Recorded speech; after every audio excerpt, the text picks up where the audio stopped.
Greetings. In this video we'll be looking at Cisco switch, Telnet and SSH configuration. At the end of this video, using a Cisco switch you should be able to accurately configure Telnet and SSH connection, accurately assign an IP address to a VLAN, specifically the default VLAN 1, accurately enable SSH version 2 on a switch, and accurately disable Telnet connections. If you're new to this channel, you should subscribe so you do not miss any new videos. Also, if this video was beneficial, please like and share. Thanks. So without further delay, let us begin. Now, in order to demonstrate the different configurations that are needed for Telnet and SSH on a Cisco switch, what I'm going to do is load the Cisco packet tracer and show you exactly what you need to do. So let's begin. Alright, so to demonstrate the different configuration that is needed to do Telnet and SSH right on a Cisco switch, what I've done is gone ahead and placed some devices in the Cisco packet tracer that we will use for the configurations, right? So I have a Cisco 2960 switch, which is this one here. It has 24 fast Ethernet port and 2 gigabit Ethernet port, right? I also have two desktop PC1 and PC2. PC1 is it will have the IP address 192.168.1.2, and the PC2 will have the IP address 192.168.1.3, right? And these PC will be connected to the switch, which we will use to simulate an actual network, right? And then we will do Telnet using either PC1 and PC2 into the 2960 switch, right? I also have a laptop here, laptop 0, which I will connect to the switch, the 2960 switch, initially to do the initial configurations, given that we're assuming that this is a brand new 2960 switch that has not been configured before, right? So we can't just Telnet into it. So rather we'll have to do some configuration via the console port. Once we do that and everything is up and running, then you will be able to Telnet into the switch, right? So let's begin. So the first thing I'm going to do is connect the laptop to the switch using a console cable. So let's do that. So I'm going to click on the laptop and I'm going to connect one into the RS232 port. Then I'm going to click on the switch and I'm going to connect the other end to the console port. I'm then going to double click on the laptop. Alright, I'm just going to move it over here so we can see what's going on. Just like that. Then I'm going to go to the desktop and I'm going to click on the terminal emulator program. I'm going to leave these as is. Click OK. Alright, so I'm going to hit enter. Before I begin the configurations, I will execute the show running config command so you can visualize the default setting as is, right? Because we're assuming that the switch, the 2960 switch, is a brand new switch that has not been configured before. So let's see. So to do that, I'm going to move to privilege exec mode, right? So now that I'm in privilege exec mode, I'm going to execute the show running config command, right? Hit enter. So these are all the default settings that are there, right? See? Alright, so let's begin our configuration. So I'm going to move to global configuration mode, right? Configure terminal. And the first thing I'm going to do is set a name for the switch, right?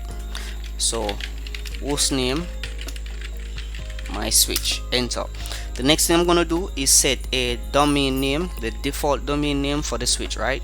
The default domain name is important for when you're generating an encryption key that is necessary for SSH connection, right? So to do that, I'm going to set a default domain name of so to set the default domain name, I'm going to execute the command IP domain dash name, right? Learn code share.com, right? So that's the default domain name.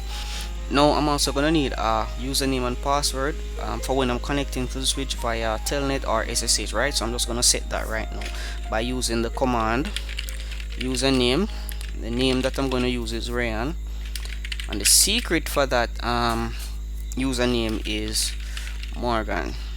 Hit enter, and I'm going to execute the end command, right, to go back to the privilege exec mode. And I'm going to execute the show running config command to verify that the changes were made. Running config, enter.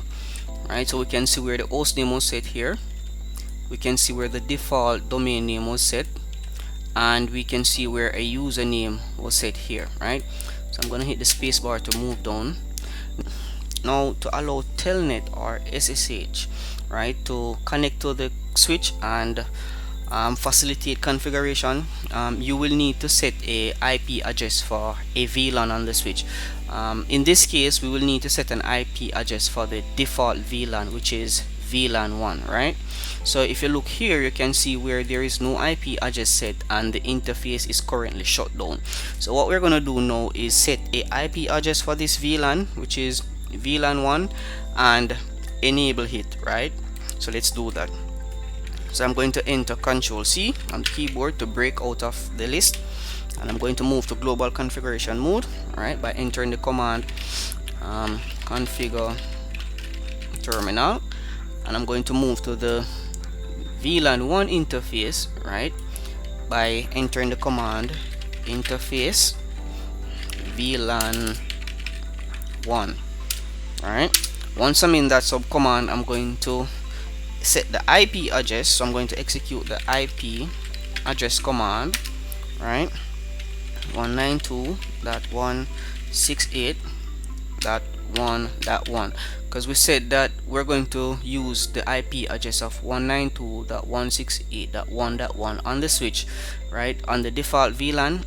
And these are the IP address 192.168.1.2 that we're going to set for PC1 and 192.168.1.3 for PC2, right?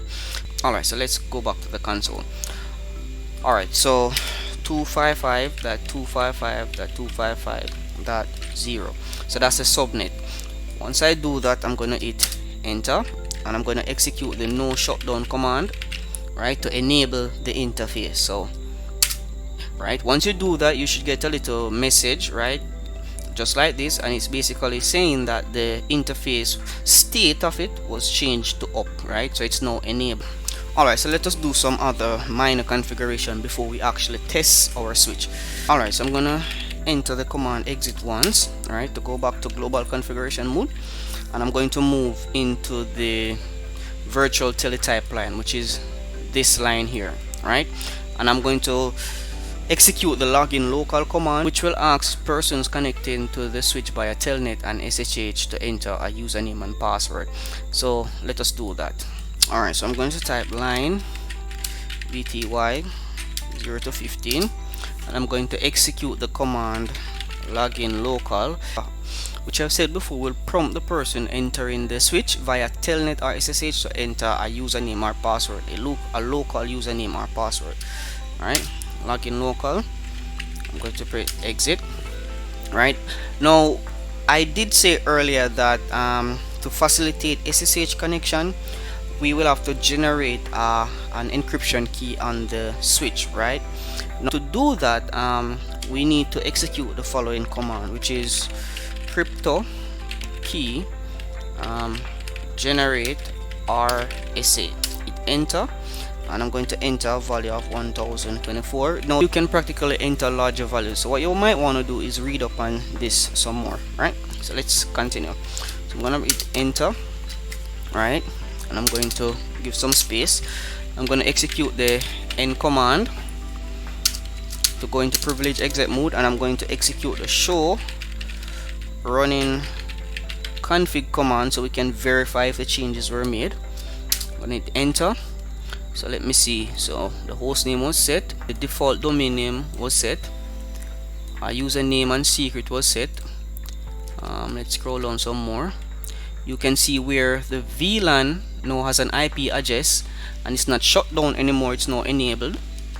And the virtual teletype line, which facilitate Telnet and SSH connection, is using the local login, which will prompt the user or persons connecting to the switch to enter a username and password. Alright, so this looks good, right? Alright, so let's configure the PCs to the switch so we can test the Telnet and the SSH connection. So I'm going to connect the PC to the switch using a straight through Ethernet cable. So let's do that. So I'm going to click on connection, then I'm going to click on the copper straight through connection. I'm going to click on the PC1, and I'm going to click on the fast Ethernet port. Then I'm going to click on the switch, and I'm going to click on any one of the fast Ethernet port. So I'm going to connect it to fast Ethernet port 01, and I'm going to do the same thing for PC2.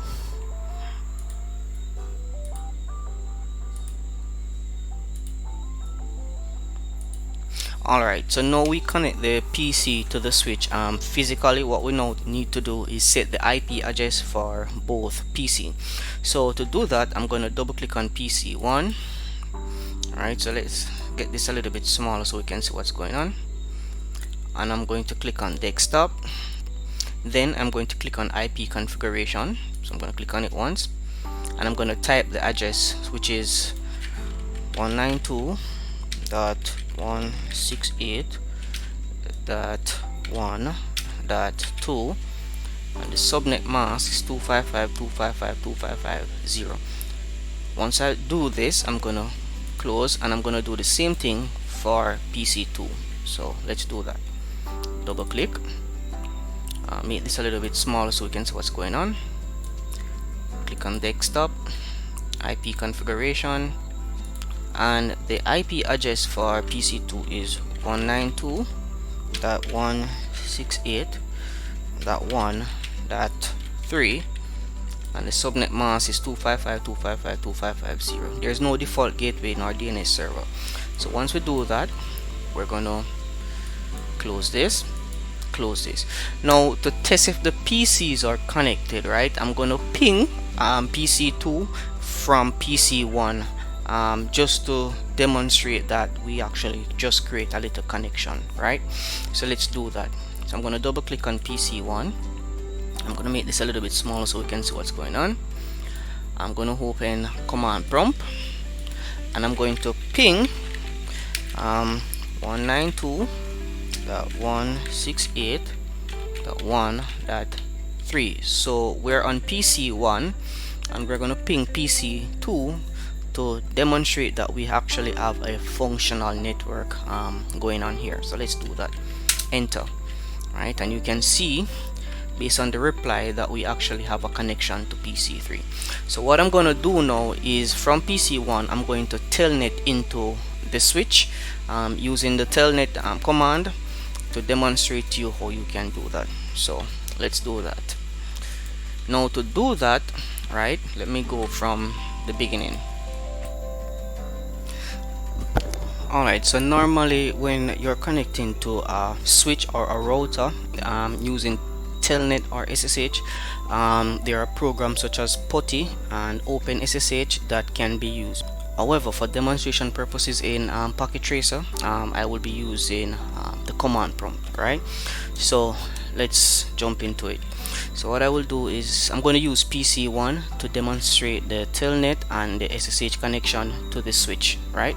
So let's do that. So I'm going to click on the PC. I'm going to make this a little bit smaller so we can see what's going on, and I'm going to click on command prompt, right? And I'm going to give some space. Alright, so we're on PC1 and we want to telnet to the switch. This switch here, no, this switch has a VLAN, an IP address on the VLAN 1, which is 192.168.1.1. so what we're going to do, we're going to telnet using that IP address for the target, right?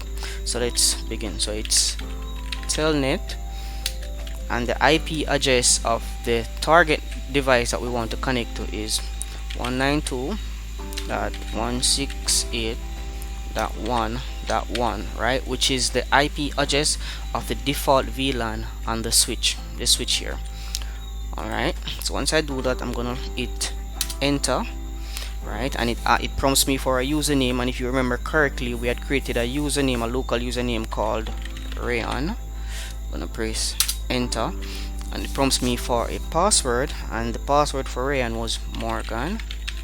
Then press enter, and just like that, we're now connected to the switch via telnet, right? So let me see if we can go into privilege exit mode by entering enable, hit enter, and it won't allow us to enter privilege exit mode. However, we're connected to the switch.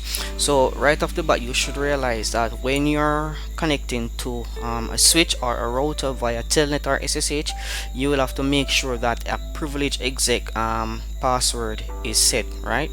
We will do that, but let me demonstrate to you how the SSH connection would go. So let me exit out of the Telnet connection by entering exit.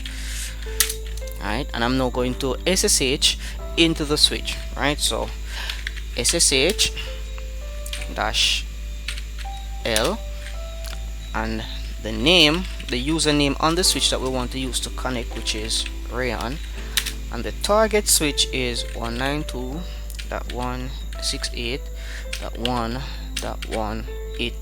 enter, and it asks us for a password, and the password is Morgan, then it enter, and just like that we are now connected to the switch via SSH, right? So let's see if we can go to privilege exit mode when we connect to the switch via SSH. So enable, and just like before with the Telnet connection, we're not able to go to privilege exit mode because there is no password set, right?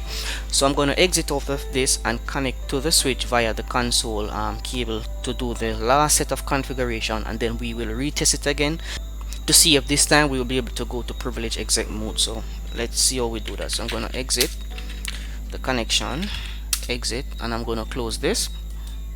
I'm going to go to PC1. I'm gonna make this a little bit smaller. I'm gonna click on terminal. I'm gonna leave these as is, click OK. I'm gonna hit enter. So the first thing we want to do is set a privilege exec mode password. So I'm gonna go to enable, then I'm gonna go to configure terminal, then I'm gonna set the password for the privilege exit mode. So that's enable secret, and the secret that I'm going to use is Morgan. Enter, and to test if it has been set, we can run the command do show running config, and if you look here, you can see where our password was set for the privilege exit mode. Alright, so let's break out of this by entering Control C. Now as it is now, this switch, it will allow SSH and Telnet connection to the switch as demonstrated just now.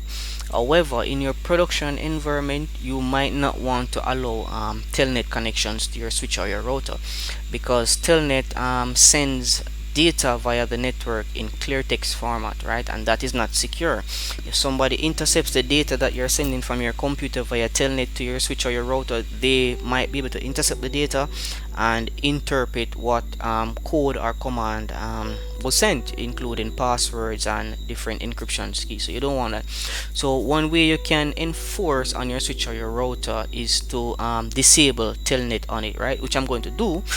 Then I'm going to demonstrate here that the switch will not allow Telnet connection anymore. So let's do that. So what you want to do is go to the virtual teletype line, which I'm going to enter line VTY 0 to 15. Then you're going to enter the command transport input, and you want to only allow SSH connection, which is better, right, in your production environment.